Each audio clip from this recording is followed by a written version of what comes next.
It's February 23. I'm at work right now rewriting the script for the third time because of the massive amount of changes that has been done with the game. Please note that anything after February 23rd, henceforth, won't be covered as I'm only a one-man show here and I'm trying to maintain a schedule. Thanks for understanding.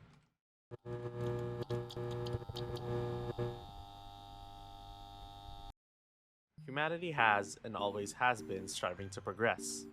Prime example being the Stone Age to the Industrial Revolution to the 21st century. We've always been on the inevitable march to improve and better ourselves. Like our ancestors progressing, gaming also started out simple. A few pixels moving here and there, to a group of pixels reminiscent of a spaceship. We've improved a lot. Better hardware, better game design, better everything. With that in mind, why does it feel like games have been taking a million steps back ever since? For quite a long time now, live service games as a business model has been popular with companies wanting to make a profit. Most of the time, these games are marred with loot boxes, battle pass, cash shop premium items, or even pay to win items, and mostly the idea of FOMO. Because of these, gameplay in video games of all things have been taking a step back, and if you don't believe it, you need not look far. I'm already a paragraph in, and I haven't even mentioned the game in question.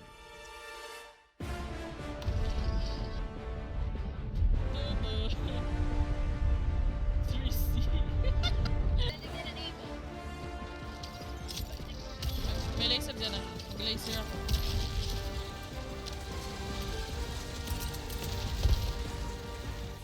May kalaban din din.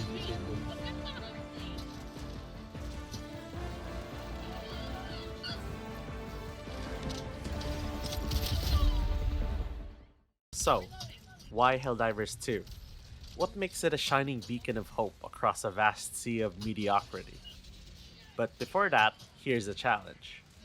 I'm going to tell you the story of Helldivers 2, and I'm not going to read the Wikipedia storyline because in Helldivers 2, the story is practically in your face and is surprisingly succinct.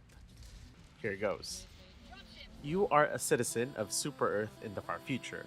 Automatons and Terminids are encroaching upon the territories of Super Earth. You, the player, will then be enlisted in the legendary Helldivers, after which you will then be sent to your ship, but not before you are cryogenically put to sleep, only to be woken up after an unknown period of time. You will then be tasked to shoot, vaporize, burn, and explode the aforementioned enemies. And with that being over, you're free to check how wrong I am, but I'm pretty sure I got like 80% of that right. And I guess some of you might think, that's an incredibly simple and dumb story. But that's the point. The story takes a back seat for this particular game, as it isn't story focused. There is a story to tell, but the point of the game is for you to be on the ground with you or your friends having a great time because the focus of Helldivers 2 is the gameplay. When I finally got to playing the game, I immediately thought of how much it reminds me of games like Left 4 Dead 2 and Deep Rock Galactic. The game is a 4-player co-op horde shooter, but the catch is that you get to call down what seems to be the same level of military ordnance as the United States, and they're called stratagems. Questionable tax money usage aside, you then get to fight either the Terminids, which chase you and kill you, or the automatons, which shoot you and kill you. You can choose which side to fight through the Galactic War Map, which acts as your mission select screen. A fun little quirk that the Galactic War Map has is that it shows statistics like how many Helldivers are on certain planets, how many players have died, or how many bullets have been shot. And at the same time, the map shows other planets and how liberated the planet is. Liberation is basically how much the player base has conquered the planet. Seeing this, it made me feel like I'm definitely part of an event bigger than myself. But what made it even more of a community goal is the major missions. I've been through 2 of the major missions now, and they are mostly achieved through the community uniting and achieving a common goal. It can be through liberating a planet, or it can be through the defense of a planet. But for those 2 major missions, it can all be boiled down to just do the missions inside the planet, and as a reward, you can get to chip in towards the major missions. Behind the major missions are also personal missions, wherein you can do missions mostly focused on you doing X for an X amount of times. Then you get a reward. Less community oriented, more personal, hence the name. But what other missions are there? On the map, depending on the difficulty, you could encounter 1 to 4 optional objectives, one of which gives you access to an artillery piece where you can decide what sort of shells you can put, be it explosive, more explosive, tactical nuke, etc. While exploring the map, you may stumble upon requisition slips, medals, and samples. I highly recommend collecting these as you're gonna need it for your progression. At the time of writing, there are 3 things to work for in the game. The first is through the War Bond. War Bonds are basically battle passes with a twist. In other games, when a battle pass is released, after that battle pass expires, it's usually gone, and you are left unable to unlock the remaining of the battle pass. In Helldivers 2, however, it's the opposite. The War Bond does not expire. There is no set time for it, so there's no FOMO. There's no pressure to no-life the game and grind out the War Bond. And before we move on to the second point, the contents of the War Bond are pieces of gear you can equip with no pay-to-win aspect. Even the premium War Bond can be bought with the premium currency inside the free War Bond. Second way of progressing is through leveling and collecting requisitions for you to unlock all of the stratagems. Currently, when you hit level 20, you are able to unlock all of the stratagems in-game.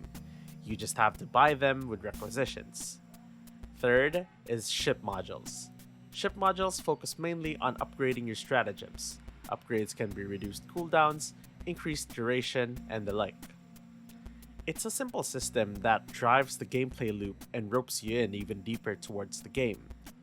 But all of those things are just icing on top of this great cake. What makes the game experience even better and makes your dopamine run wild is the co-op. While calling down an airstrike or a huge bomb is fun and all, you have to remember that friendly fire is always on. It's not an option, it's always on. The shared experience of witnessing one of your mates get blasted sky high with a 500 kilogram bomb or get shredded by a cluster bomb is an experience in and of itself.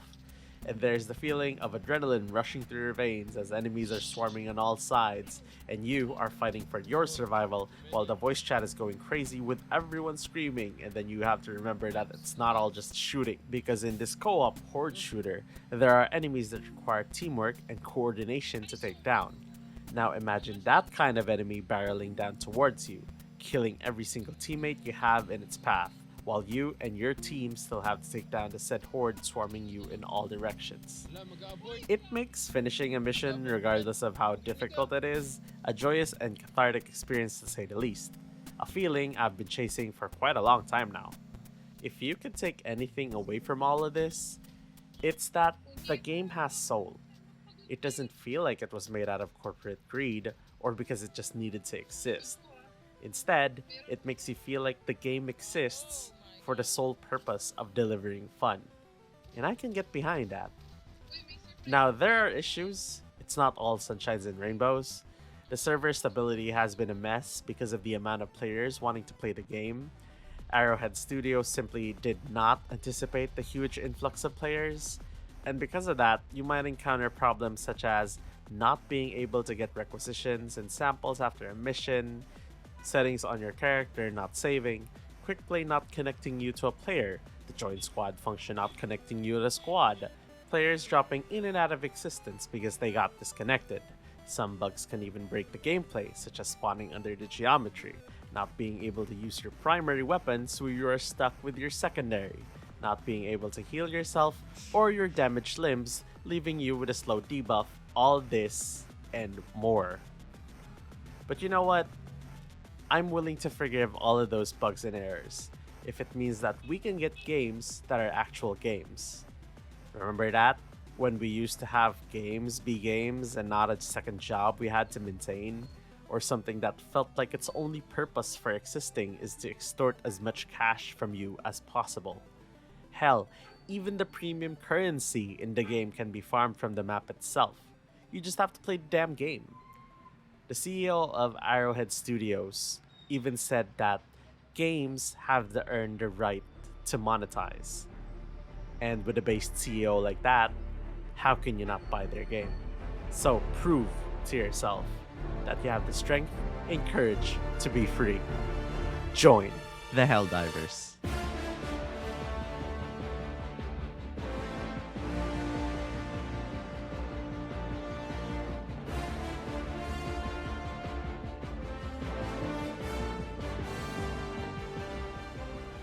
Thank you very much for watching. Until next time.